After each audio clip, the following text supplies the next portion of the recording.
tempo e escola privada. Não, e outra, né? Depois você vai descobrir que a história que te contaram na escola não é história real. Pedro Álvares Cabral descobriu o Brasil. Né? A Lei Áurea lá, né? Enfim, pô, é tudo mentira. Sim. Contaram uma história pra ficar bonito, não a história real. De verdade. E aí você cresce, na verdade, com contos de fadas, não com história de verdade. A escola vira um negócio de resenha de um livro de fantasia. Pois é. Tipo, como você compra a nossa fantasia que a gente falou pra você? Você compra bem? Exato. Você entende tudo sobre ela? Beleza, passa aí. Inclusive, recentemente, a gente tá meio... e o Érico embarcou nessa comigo. Recentemente, eu descobri a história de uma mulher brasileira que é a primeira mulher investidora do Brasil. Eufrásia Teixeira Leite. A Eufrásia começou a investir na Bolsa em 1880. Já existia bolsa no Brasil nessa época? Já existia bolsa no Brasil nessa época. E aí, Eufrásia, lá de Vassouras, Rio de Janeiro, 16 anos, ficou órfã, herdou fazenda lá dos pais, né, fazendeiros. Ela tinha uma irmã. Se ela ficasse no Brasil, ela teria lá toda a fortuna dela, ela ia ter que ter um tutor, homem. E ela falou, Eufrásia, muito louca, falou, não... Bora, mana, bora pra França, que tinha lá uma ligação, tá, um parente lá. Lá elas seriam donas do próprio nariz, foram. Pois Eufrásia começou a multiplicar a fortuna da família. Meio que ela multiplicou por 100, assim. Na França? Na França. Ela era dona de uma esquina na Champs-Élysées. Ela, enfim, Eufrásia, assim, mandava e desmandava e tal. E Eufrásia... tinha um relacionamento com um cara chamado Joaquim Nabuco, que vocês já devem ter escutado na escola. Que nem era lá essas coisas, mas está nos livros de história. Uhum. Ele tem seu valor, era um abolicionista e tal. Perto de Eufrásia. A questão não é o valor do outro. Não rebaixa o cara pra subir a moça. Tudo bem, ok. Mas o que me revolta dessa história é que Eufrásia não estava nos livros de história. E quando eu descobri que Eufrásia existia... E a Eufrásia multiplicou a fortuna, não teve filhos. Ela deixou toda a herança dela para a cidade de Vassouras, construiu o hospital, construiu o museu. Caralho! Deixou de herança para construir escola, um monte de coisas lá. Deixou um legado, assim, sabe? De mudança, de transformação, de educação.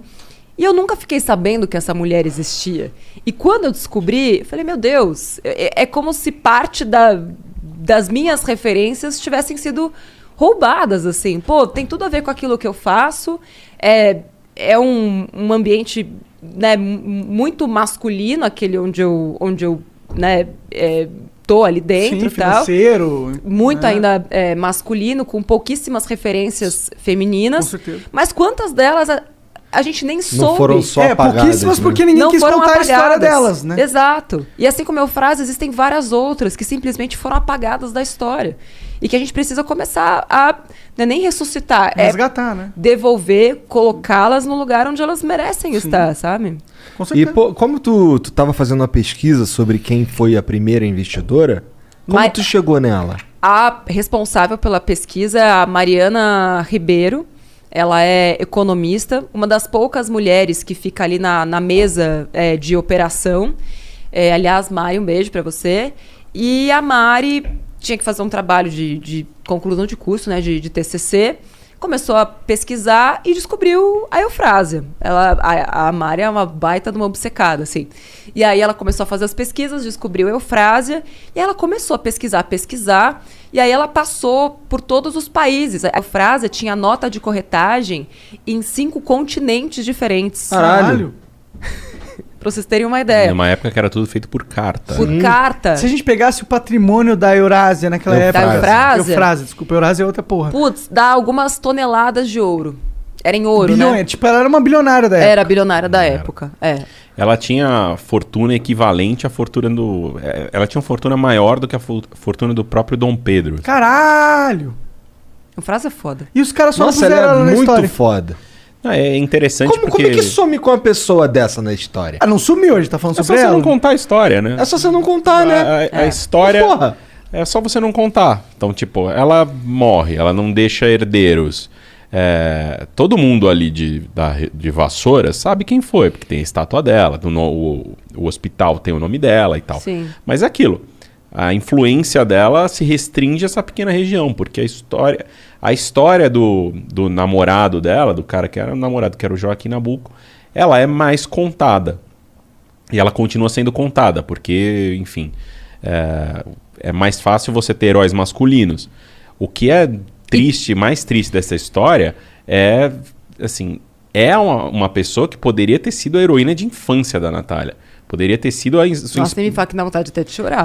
Poderia ter sido sua inspiração, como, porra, eu tive tantas inspirações. Pô, minha maior inspiração era a Mafalda. Tipo, era a única personagem que eu conseguia ter qualquer tipo de conexão, porque eu não me conectava com princesa. Foda-se as princesas, sabe?